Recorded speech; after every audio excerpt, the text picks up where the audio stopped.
नमस्कार, म धरानबाट रमेश प्रसाई। आज लामो अन्तरालपछि सामाजिक सञ्जालमा फेरि आए। देशको दुर्भाग्य दुखेर तपाईँ समक्ष पोख्न आएको छु।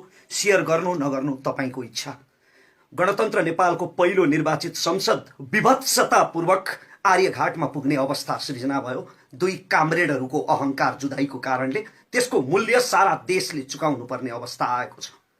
आज लोकसेवालाई सामान्य ज्ञानका लागि एउटा प्रश्न उपलब्ध गराउन चाहन्छु। जीकेमा राख्न काम लाग्छ। लोकसेवामा नेपालको इतिहासमा नाट्य सम्राट बालकृष्णसम्मका पालादेखि आजसम्म रचिएको सबभन्दा निकृष्ट, सबभन्दा भद्दा, सबभन्दा खल्लो र घिनलाग्दो नाटक कुन हो? त्यो नाटकको शीर्षक हो वाम एकता। एकअर्काका चिर शत्रु केपी ओली र प्रचण्डले नक्कली अङ्कमाल गरेको त्यो दिन नेपालको राजनैतिक इतिहासमा काला अक्षरले लेखिनुपर्छ। त्यो एकता थिएन, केवल नौटङ्की रहेछ। सोझा साझा निमुखा जनतालाई, सर्वहाराहरूलाई स्थिर सरकार र विकासको सपना देखाएर, लाटालाई पापा देखाए जसरी आश्वासन देखाएर झुलाउन भुलाउन षड्यन्त्रकारीहरूले रचेको नौटङ्की थियो। त्यो एउटा स्वार्थपुञ्ज थियो। माधव कुमार नेपालको पार्टीको वरिष्ठ भइकन पनि आफ्नो नेतृत्व खोसिएको कुण्ठा, वामदेव गौतमको पार्टीबाट एक्लिएको हिंताबोध, झलनाथ खनालको पार्टी कब्जा गर्न नपाएको प्रतिशोध, अनि यी सबैका संयुक्त अस्त्र बने पुष्पकमल दाहाल प्रचण्ड। त्यसमाथि केपी ओलीको कसैलाई पनि पाषाण जति पनि नगन्ने मुडे अहङ्कारी बुद्धि। यी सम्पूर्ण स्वार्थी वर्गघातीहरूको दुर्मतिले गणतन्त्र नेपालको पहिलो निर्वाचित प्रतिनिधि सभालाई सती पठाइदियो। अनि आज रमिता हेरिरहेको छ सारा संसारले। रमिता नेपाली कार्लमार्क्स मदन भण्डारीका सहयात्रीहरूले गरेको राष्ट्रघातको रमिता, माओ सेतुङका चेलाहरूले राजनीतिमा देखाएको नाङ्गो नाचको रमिता। आज सामाजिक सञ्जाल हेरे, एक थरी मान्छेहरू भन्छन् ओलीले ठिक गरे, जे गरे ठिक गरे, यो संसद भङ्ग हुनै पर्थ्यो, विकास माइतीघर मण्डलाबाट देखिँदैन। ओली सरकारले काम गरिरहेको त थियो नि, प्रचण्ड लगायतका नेताहरूले कामै गर्न दिएनन्। अझ ओलीमाथि अविश्वासको प्रस्ताव ल्याउने तयारी गर्दै थिए, राष्ट्रपति विरुद्ध महाअभियोगको प्रस्ताव ल्याउने तयारी गर्दै थिए संसदमा। अनि संसद विघटन नगरेर के गरून्? 45वटा पदहरू त रिक्त राखिएको छ मुख्य संवैधानिक अङ्गहरूमा र प्रशासनिक अङ्गहरूमा। अनि यस्तो गुटबन्दी र घेराबन्दीमा परेर आफ्नै पार्टीको घेराबन्दीका कारणले काम गर्न नपाएपछि केपी ओलीले गरेको यो संसद विघटन सही हो। तर अर्का थरी मान्छेहरू भनिरहेका छन् कि केपी ओली स्वेच्छाचारी, अहङ्कारी छन्, दुर्बुद्धि छन्, कसैलाई समेट्न चाहँदैनन्। उनको यही मुडे अहङ्कारको परिणामस्वरूप आजको यो संसद विघटन भएको हो। जुन पक्षको राय सही भए पनि, यो रमिताको नायक र खलनायक जो भए पनि यो लोकतन्त्रमाथि भएको प्रहार हो। यो लाजलाई पनि लाज लाग्नुपर्ने विषय हो। नेपालको वामपन्थी आन्दोलनको लगभग चोला उठ्यो। अब अर्धमृत अवस्थामा पुग्यो नेपाली वामपन्थी आन्दोलन। जनयुद्धदेखि झापा विद्रोहसम्मका शहीदहरूका सपना तुहाए, काटो खाए वर्गघातीहरूले केवल आफ्नो मुडे अहङ्कारको स्वार्थपूर्तिका लागि। सर्वोच्च अदालत एउटा अन्तिम विकल्प हुन सक्थ्यो यो निर्णय रोक्ने, यो लोकतन्त्र विरोधी निर्णयलाई उल्ट्याउने। तर सर्वोच्च अदालतका प्रधान न्यायाधीश श्रीमान चोलेन्द्र शमशेर राणाको चरित्र र पछिल्लो रेकर्ड हेर्दा यो निर्णय उल्टिने कुनै सम्भावना देखिँदैन। आज मलाई मदन भण्डारी कमरेडको एउटा आदर्श वाक्य याद आइरहेको छ। कमरेड मदन भण्डारीले भन्नुभएको थियो कि यदि हामीले राजतन्त्र फाल्यौं, राजतन्त्रको उन्मूलन भयो, तर राजतन्त्रको उन्मूलन भएर पनि जनताको जीवन स्तरमा कुनै परिवर्तन आएन भने, व्यवस्था अवस्था र प्रणालीमा कुनै परिवर्तन आएन भने हामीले गणतन्त्र प्राप्त गरे पनि त्यो उपलब्धि निरर्थक हुन्छ। आज मदन भण्डारीको त्यही वाक्य ढुङ्गाको अक्षर साबित भएको छ वर्गघाती स्वार्थीहरूको चरित्रको कारणले गर्दा। यसो भनेर म राजतन्त्रको समर्थन गरिरहेको छैन, गणतन्त्रको विरोध गरिरहेको छैन, किनकि लोकतन्त्रको विकल्प सुधारिएको लोकतन्त्र मात्रै हो। दुई चारवटा बाँदरले खेत मासे भन्दैमा जङ्गलमा आगो लगाउन मिल्दैन।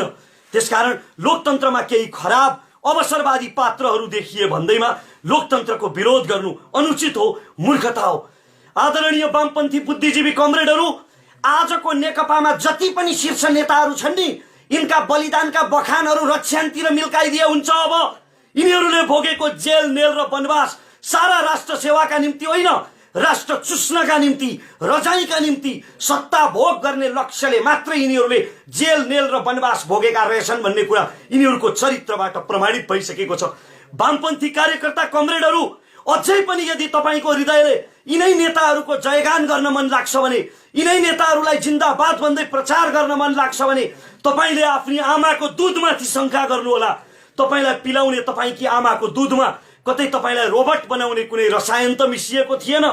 सारा देशमाथि विभत्स प्रहार भएको छ, लोकतन्त्रमाथि, शहीदको रगतले आर्जेको लोकतन्त्रमाथि। र मदन भण्डारीले बोलेको त्यो वाक्य आज ढुङ्गाको अक्षर सिद्ध भएको छ।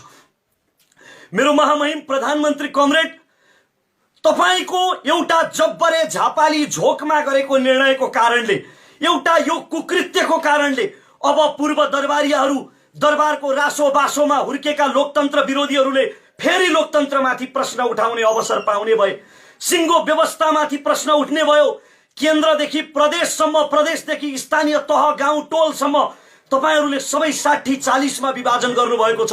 अब सारा शासन व्यवस्थामाथि छिद्र छिद्र पर्ने भए।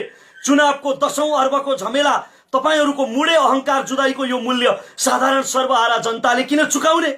महामहिम प्रधानमन्त्री कमरेड, तपाईलाई कसम, सुखानीका शहीदहरूको कसम, भोलि आफूलाई इलाम लगेर मारिँदैछ भन्ने थाहा पाउँदै पनि आज कारागारमा साथीहरूलाई राखेर पार्टी संगठनको बारेमा ब्रिफिङ गर्ने कमरेड नेत्र घिमिरेको कसम, तपाईलाई कसम, रामनाथ दाहाल, वीरेन्द्र राजवंशी, कृष्ण कुइकेल र नारायण श्रेष्ठ जस्ता योद्धाहरूको तपाईको प्रचुर राष्ट्रभक्तिलाई प्रमाणित गर्नुहोस्। यति बेला प्रचण्डसँगको शत्रुता भन्दा देश र लोकतन्त्रको हित ठूलो हो। त्यसकारण महामहिम कमरेड, फिर्ता लिनुहोस् यो संसद विघटन। यो संसद विघटनले राष्ट्रको अहित गर्छ, लोकतन्त्र विरुद्ध छ यो कदम। जनयुद्धका पूर्व सुप्रिम कमान्डर कमरेड, तपाई पनि यति बेला आत्मकेन्द्रित, स्वार्थी, सामान्य छविलाल मास्टर नभइदिनुहोस्। प्रचण्ड हुनुहोस् कमरेड, प्रचण्ड। तपाईको निम्ति, तपाईको एक आदेशमा, एक इशारामा आमाको काखबाट उछिटिएर छातीमा गोली थापेर यमराजको हातमा पुगेका ती आत्माहरूको अलिकति त इज्जत गर्नुहोस्। मदन भण्डारी र पुष्पलाल जस्ता कम्युनिस्ट नेताहरूको अलिकति त स्मरण गर्नुहोस्। यति बेला केपी ओलीलाई ढाल्नुभन्दा लोकतन्त्रलाई, गणतन्त्रलाई सम्हाल्नु ठूलो हो। राष्ट्र र गणतन्त्रको हित ठूलो हो। र यति जनताले विरोध गरिरहँदा, यति विघ्न प्रश्न जनताले उठाइरहँदा, यति विघ्न शुभेच्छा राखिरहँदा पनि मैमत्ता भएर यी नेताहरू मध्यावधिमा गए भने, संसद विघटनको यो लोकतन्त्र विरोधी निर्णय सकिएन भने नेपालको इतिहासले केपी ओली, प्रचण्ड, वामदेव गौतम, झलनाथ खनाल र माधव नेपाललाई नेपालको राजनैतिक इतिहासले कहिल्यै क्षमा गर्नु हुँदैन। धिक्कार्नुपर्छ यिनीहरूलाई, त्यसरी नै जसरी कम्बोडियाको इतिहासले खमेरुजलाई धिक्कार्छ। र नेपाली जनतासँग एउटा अवसर छ। उहिले राजतन्त्रको प्राचीन कालमा राजाले एउटा शपथ लिनु पर्थ्यो रे, यदि तपाईहरूमाथि, जनताहरूमाथि मैले ज्यादती गरेँ भने मलाई ईश्वरले मृत्युदण्ड प्रदान गरोस्। आज त लोकतन्त्रमा ईश्वर भनेकै जनता हो, जनता जनार्दन हो।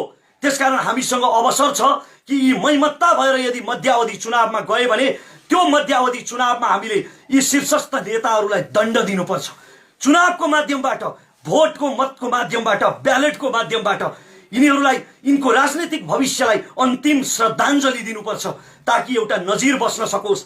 र यदि त्यस्तो भएन भने, यदि जनताले त्यो मध्यावधि चुनावमा पनि यिनलाई दण्डित गरेनौं भने, तपाईँ हामीले यिनको राजनीतिक भविष्यलाई श्रद्धाञ्जलीसम्म पुर्याएनौं भने एउटै कुरा प्रमाणित हुनेछ। फेरि पनि केपी ओली, प्रचण्डले चितवन, सिराहा, झापा, काठमाडौँ वा कुनै पनि स्थानमा यी आजका नेकपाका शीर्ष नेताहरूले चुनाव जिते भने एउटै कुरा प्रमाणित हुनेछ कि नेपाल भन्ने देशको भाग्यमा परिवर्तन लेखिएको रहेनछ। र नेपाली जनताको चेतना, तपाईँ र म जस्ता नेपाली जनताको चेतना वन्यजन्तु पनि, तपाईँ र म जस्ता नेपाली जनताको चेतना वन्यजन्तु जति पनि रहेनछ। किनकि वन्यजन्तु पनि एक स्थानमा अथवा एक जीवबाट खतरा देखेपछि त्यसको वरिपरि फेरि फर्केर जाँदैन। इतिश्री।